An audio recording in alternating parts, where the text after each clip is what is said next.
The Nissan Ariya's name means lioness, and that might sound a little extreme. After all, it's an electric SUV meant to tame streets instead of trees. And can any commuter car really relate to the queen of the jungle? Driving it kind of makes you think so. This is the 2024 Nissan Ariya, and I'm Alanis King with Inside EVs. Today, I want to show you why I think this car is revolutionary for Nissan. This Ariya is called the Empower Front-Wheel Drive, which means it makes 238 horsepower and sends that to the front wheels. It also gets up to 289 miles of range. And while this car is all about Nissan's future, I think we should first take a step back because Nissan has a really deep history of electric cars, and they're all pretty cute. There was the Tama in 1947, which came around after World War II when Japan was short on oil and gasoline. It went 40 miles on a charge and had a top speed of 21 miles per hour. In the 1990s, we got a car called the Prairie Joy. It could go 124 miles on a charge, which is honestly really impressive for the time, but only 30 in total got sold to corporate and fleet buyers in Japan. The 1,800-pound, two-passenger Nissan Hypermini arrived for the turn of the century, and it actually made a cameo in The Princess Diaries, too. We also got cute little EV concepts like the Pivo, which looked like a cartoon octopus. Nissan's EV history shows that if you are only familiar with Ultima jokes and the Z sports car, you are not familiar with Nissan's game.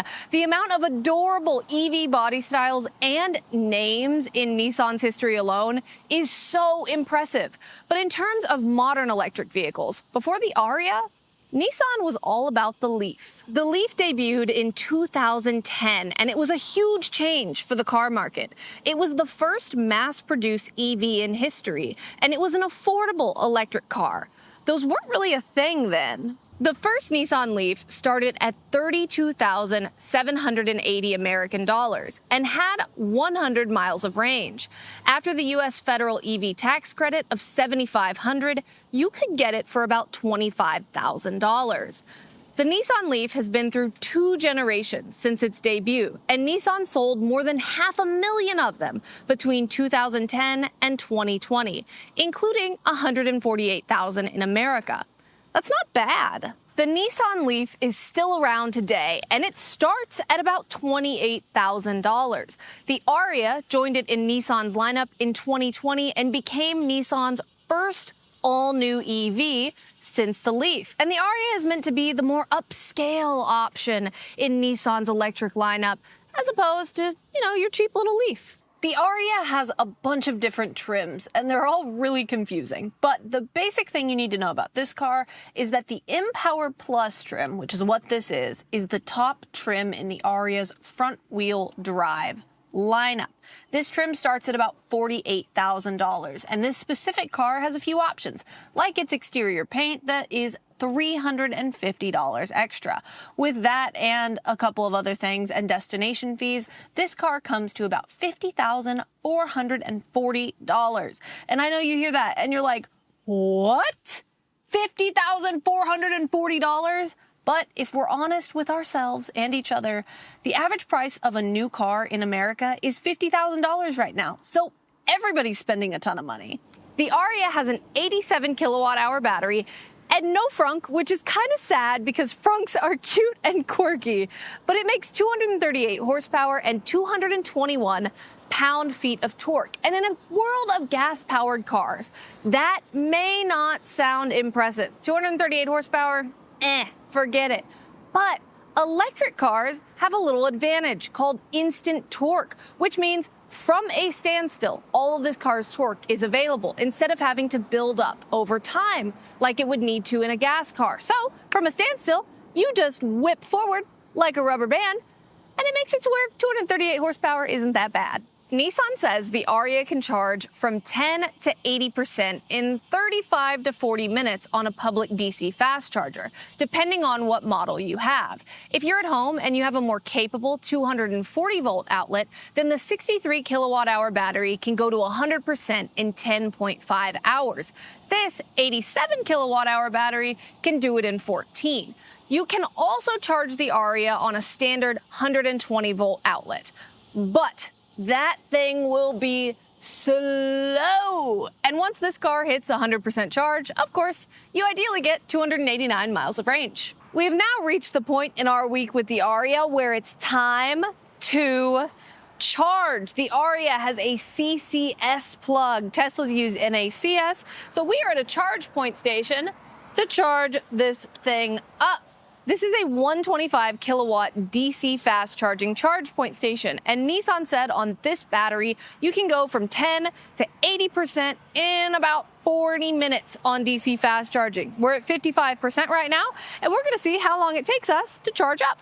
The Nissan Ariya is almost fully charged, and the reason why automakers give that 10 to 80% estimate is because that is when an EV charges the fastest. So we went past 80 on this car. We started at 55. We were here for 30 minutes, and we ended at 95. So in 30 minutes, we gained 45% battery. Not that bad. We said before we started charging that this was a 125 kilowatt DC fast charger. Then we opened the app, and we got 75 to 80 kilowatts until we hit about 85%. So we were not running at full capacity here, but it still didn't take too long. I generally like the way the Ariya looks on the outside. It doesn't scream at you, but it's very classy. I only have a couple of issues with it. The first is that it's a little too egg-shaped for me. I think it could have some more car proportions and less just circular ones, you know? And my second big issue is this big black hole on the grille. This is an electric vehicle, which means it does not need a traditional grille like a gas-powered car would to have air fed under the hood. So why does it have the big black grille-looking thing? It's, to me, to make the styling look more palatable to people who have bought gas cars their entire lives. They're used to seeing a grille on the front of the car, so even though this car doesn't need one, might as well put one there so you don't scare people. But in my opinion, we should scare people. If an EV doesn't need a grille, it needs to be proud of that, not try to hide it. Welcome inside the Nissan Ariya Empower Plus Front-Wheel Drive, since we have to get the full name in there, you know?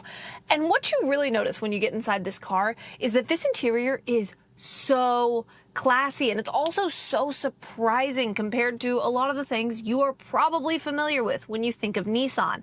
Even some of Nissan's really good modern interiors, like the Nissan Z. There's a blue option on it, right? Even that car has elements inside of it where you look and you go, that button or that element is from the 370Z, and in the 370Z it was from the 350Z. So I'm looking at a button that is like 20 years old, and it just shows its age in a lot of ways. You get inside the Ariya and this thing feels completely new. It doesn't feel like you're calling back 20 years on any of these features. It just feels like Nissan took a blank slate and built an interior and built a really, really good one. I have this light leather everywhere, these wooden feel accents, and also rose gold touches.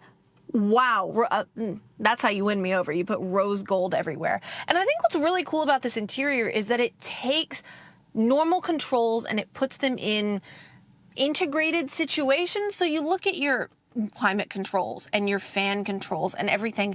They are touch controls on the wooden dashboard trim. So if I need to go up and down on my temperature, I just put my finger right there. And you might think, Alanis, don't you have to just press into that? And you don't. You just pop your finger on it and it goes.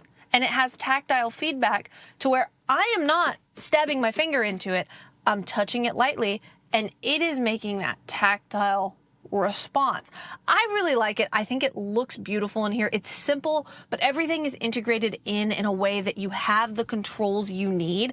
And also, you have a few controls that you didn't know you needed. Like, hold on, wait. This power drawer, where did this come from? And this is legitimately powerful. When it comes out, if you have a passenger and their knee is on the corner of this thing, they're gonna get a bruise from it. There are also a couple of things in this interior that make it feel really nice and big. The first is the fact that we have a full-length glass roof, sunroof, heck yeah.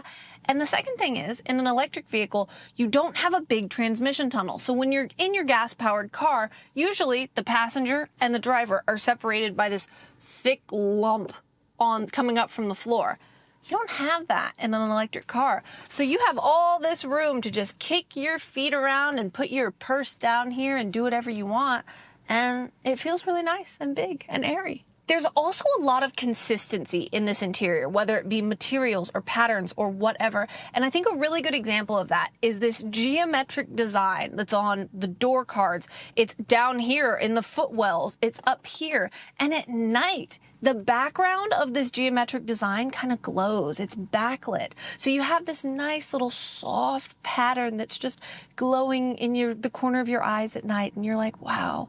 Look at this car I bought with all the pretty little accents in it. It's really cool. And I like the fact that the rearview mirror, it's not a typical rearview mirror shape. Usually a rearview mirror is like long and ovular. This is a rectangle, and it reminds me of like going in a bathroom at a boutique hotel and they have a weird mirror on the wall.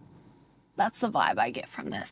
One thing I'm not so hot on this interior is something I'm not so hot on in most modern cars, which is the fact that the touchscreen, we have advanced technology to the point that we can touch a screen and do whatever we want in the car. But we have not advanced it enough to make a screen that doesn't get disgusting. Because if I touch this screen, look at that.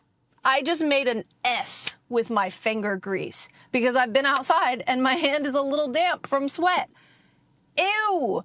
One last thing that's interesting about this front seat is, let's say you're going to a big sporting event and you don't want to hit traffic, so you pull up like 6 hours early, but then you're the only person there and you don't have anything to do, so you want to take a nap.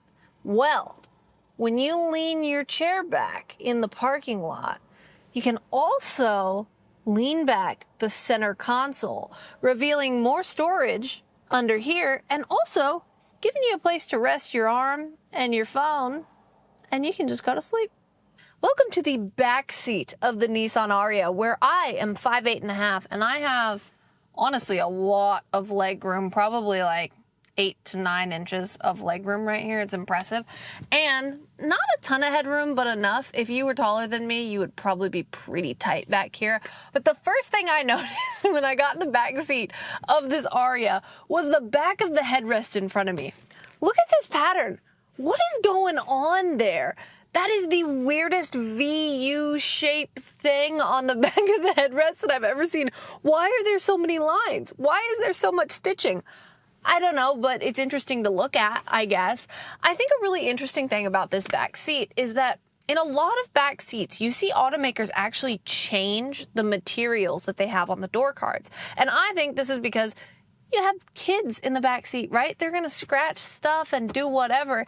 And so while you have soft materials up front where the adults are because they care about soft, nice materials, in the back you have similar colors, but harder materials so the kids don't scratch things and get them all dirty. This is the same soft material that you find up front, and I really like it, but it could be a con if you are putting kids back here and your kids are particularly destructive of car interiors. Another thing that's cool back here is that you have these lights on the roof and they are touch sensitive, so you turn them on, they go on all the way, and then you can tap, they're lower, tap, they're lower, and they're off. A couple of functional things to note back here is that while the back seat does not have its own climate control, it does have 2 vents that you can point at the people back here, and each person in the back seat has their own set of seat heaters. You also have USB-A and USB-C charging outlets, so you can charge your phone and talk to each other. And logistically, it's a little hard to get to the cup holders because there is no pull tab. You know how usually when you have a center cup holder in the back seat, you have a pull tab that you can put your finger in? You can't do that. So I have a feeling we're going to be messing up this leather around here, especially if you got fake nails and you just poke that leather. Another interesting thing, it doesn't really matter, but it's kind of funny in here, is that the back of the seat, when I tap it, listen to it. It's weirdly hard. I don't really understand, but it's interesting. On the thought train of making a mess is my final observation inside of this car, which is there's not a lot of piano black, but there is a little bit of piano black in the places that are actually high touch, which is weird. We have a little bit on the door cards. We have a little bit on the shifter. We have a little bit on the steering wheel, and we have the on and off buttons for both the car and the infotainment screen are piano black. So oddly, there's not a lot of piano black in here, which is a great thing, but it's on the high touch areas, which is really weird.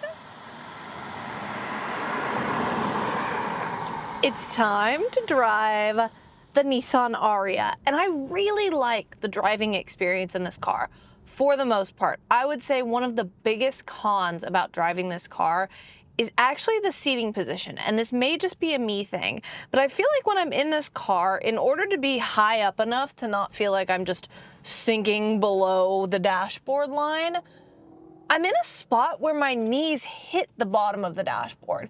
I feel like I just can't quite get comfortable in the seating position in this car, which is weird, but we're gonna accelerate for a second.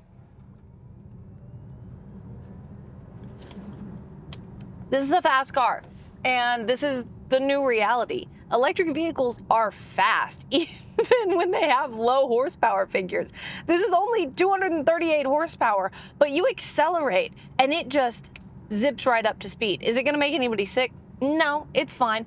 But if you need to get on the highway or you need to accelerate to get around somebody, is it gonna go fast? Yes, it is. And I think the coolest thing about the acceleration feel in this car is that this is the front-wheel drive Ariya. And this power goes down so well, even with that instant torque, even with the fact that we are putting a ton of power down really, really fast, it just accelerates really, really well. You don't have any wheel skipping. You don't have the front wheels telling you, hey, this is too much. I don't feel a lot of cons about this particular Ariya being front wheel drive. You don't really even notice in normal driving conditions when you're just out on a sunny day and everything's fine and you want to accelerate. There really are no big cons. You can't really even tell. I'm now going highway speeds. I'm going 70 miles an hour exactly. There's a little bit of road noise and a little bit of wind noise. It's a quiet ride. It's nice. And I think with EVs, you have to make the rides really quiet because the car is not making noise. So people are gonna notice when there is noise. And this is a very comfortable ride. I feel good in this car. When I go over bumps or dips or anything like that, it just kind of swallows them up and everything's fine. This car just rides comfortably. It accelerates well. It does a lot of things really, really well.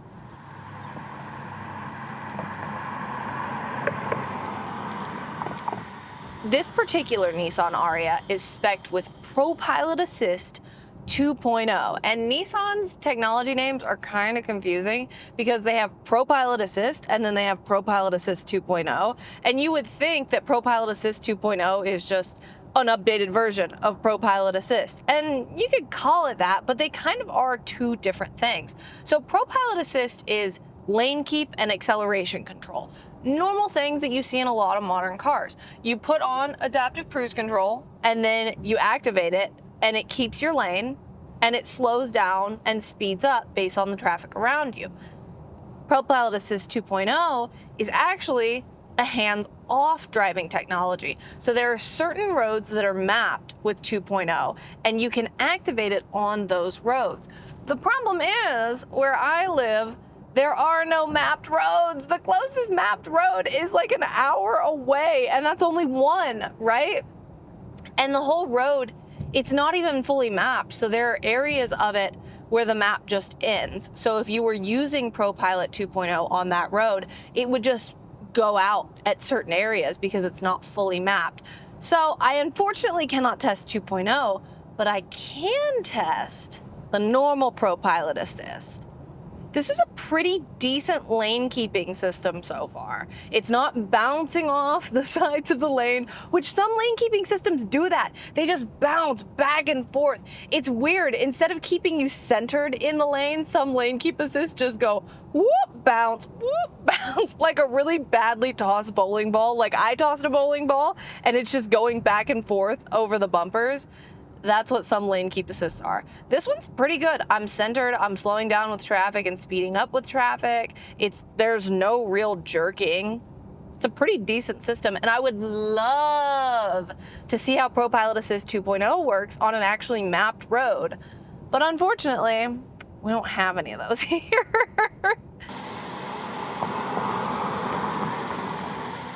One of Nissan's driver assistance systems we can test, and that is parking assist. So with parking assist, I just press a little button that says parking assist on it, and then I line up with a parking spot, and it should highlight something and tell me, do you want to park here? Oh, yep.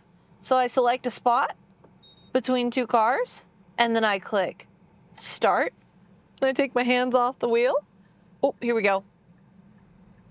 So there's an animation on the screen that shows where the car is angling and also what spot it's going into. So we're gonna park between two cars to make it as hard as possible on the car.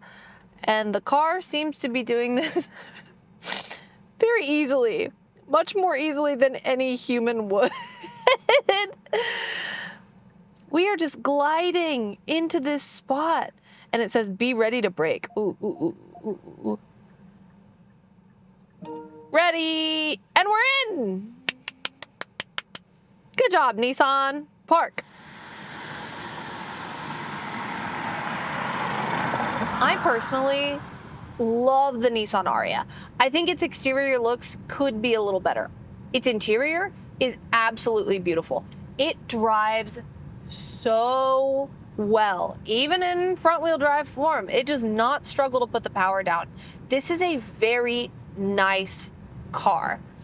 I think the major thing that it has going against it is the fact that this car costs too much. The average price of a new car in America is $50,000, but this top trim Ariya being $50,000, I'm in this car and there are other cars that can compete with it at a much lower price point, right? The interior is beautiful. It's pretty minimalist. It's nice.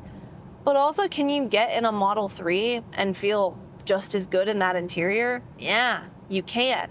The problem with the price is that Nissan really needs this car to be good for it. Really needs this to be a game changer in terms of what people think about the company and its cars. Because if we're honest with ourselves, a lot of people's view is that the products Nissan has are kind of old. Even with the brand new Z, there are switches in there that are from 20 years ago, right? You don't think of this company and think of brand new, light, airy, beautiful, modern interiors.